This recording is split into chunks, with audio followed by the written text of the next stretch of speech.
ಎಲ್ರಿಗೂ ನಮಸ್ಕಾರಗಳು. ಇವತ್ತು ನಾನು ನಮ್ಮ ಒಂದು ಮಹಿಳೆಯರು ಒಂದು ಮೆನೋಪಾಸು ಅಥವಾ ಪ್ರೀ ಮೆನೋಪಾಸ್ ಸ್ಟೇಜಲ್ಲಿದ್ದಾಗ ನಮಗೆ ತುಂಬ ತೊಂದರೆಗಳಿರುತ್ತೆ. ಅದನ್ನು ಹೇಳಬೇಕು ಅಂತ, ಯಾಕಂದರೆ ಎಷ್ಟೋ ಜನ ಅದನ್ನು ಹೇಳ್ಕೊಳ್ಳೋದಿಲ್ಲ, ಅವ್ರ ಗಂಡಂದಿರಿಗೂ ಗೊತ್ತಿರೋದಿಲ್ಲ, ಅಥವಾ ಬೇರೆಯವ್ರಿಗೂ ಹೇಳ್ಕೊಂಡ್ರೆ ಅವ್ರ ಮನಸ್ಸಿನಿಂದ ನನಗೆ ಮಾತ್ರ ಏನೋ ಇದೆ, ಬೇರೆಯವರಿಗೆ ಗೊತ್ತಾದರೆ ಚೆನ್ನಾಗಿರಲ್ವೇನೋ ಅಂತ ಅಂದ್ಕೊಂಡು ಅವರವರೇ ನುಂಗ್ಕೊಂಡು ತುಂಬ ವ್ಯಥೆ ಪಡ್ತಾ ಇರ್ತಾರೆ.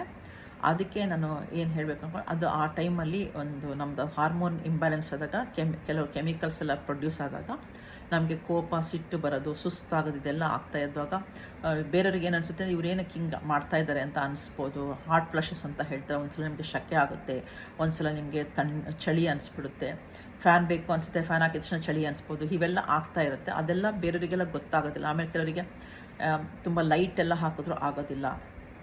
ಹಿಂದಿನ ಕಾಲದಲ್ಲಿ ಅವೆಲ್ಲ ಗೊತ್ತಾಗ್ತಿರಲಿಲ್ಲ. ಯಾಕೆ ಅಂತ ಹೇಳಿದ್ರೆ ಎಲ್ಲರ ಮನೆಯಲ್ಲೂ ಹಳ್ಳಿಗಳಲ್ಲಂತೂ 0 ಕ್ಯಾಂಡಲ್ ಲೈಟ್ ಯೂಸ್ ಮಾಡ್ತಾಯಿದ್ರು. ಯಾಕಂದರೆ ಅವಾಗ ಕರೆಂಟು ಇರ್ತಿರಲಿಲ್ಲ, ಅದರದ್ದೆಲ್ಲ ಅಷ್ಟೊಂದು ಪವರು ಇರ್ತಿದ್ರಿಂದ ಅವಾಗೆಲ್ಲ ಅಷ್ಟು ಗೊತ್ತಾಗ್ತಿರಲಿಲ್ಲ. ಆಮೇಲೆ ಈ ಥರ ಗ್ಲೋಬಲ್ ಟೆಂಪ್ರೇಚರ್ ರೈಸ್ ಇಲ್ದಿದ್ದರಿಂದ ಅವೆಲ್ಲ ಅವ್ರಿಗೆ ಗೊತ್ತಾಗ್ತಿರಲಿಲ್ಲ. ಆಮೇಲೆ ಹಿಂದೆ ಎಲ್ಲ ಮಹಿಳೆಯರು ಕೂಡ ಒಂದು ತಿಂಗಳಲ್ಲಿ ಒಂದು 4-5 ದಿವಸ ರಜೆ ತಗೊಳ್ತಾ ಇದ್ರಿಂದ, ಅವರಿಗೆ ರೆಸ್ಟ್ ಕೊಡ್ತಾ ಇದ್ರಿಂದ ಅವರಿಗೆ ಅಷ್ಟೊಂದು ಕಷ್ಟ ಆಗ್ತಿರಲಿಲ್ಲ.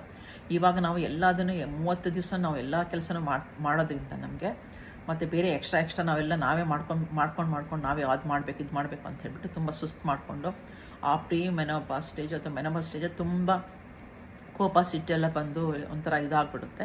ಅದು ಬೇರೆಯವರಿಗೂ ಕಿರಿಕಿರಿ ಆಗ್ಬೋದು. ಸೊ ಅದನ್ನೆಲ್ಲ ತಿಳ್ಕೊಂಡು ಬೇರೆಯವರು ಇವರಿಗೇನೋ ಪ್ರಾಬ್ಲಮ್ ಇರ್ಬೋದು ಅಂತ ತಿಳ್ಕೊಂಡು ಅವ್ರುಗಳು ಅದನ್ನು ಅರ್ಥ ಮಾಡ್ಕೊಬೇಕು ಅಂತ ಹೇಳಬೇಕಂತ ಇದ್ದೀನಿ. ಧನ್ಯವಾದಗಳು.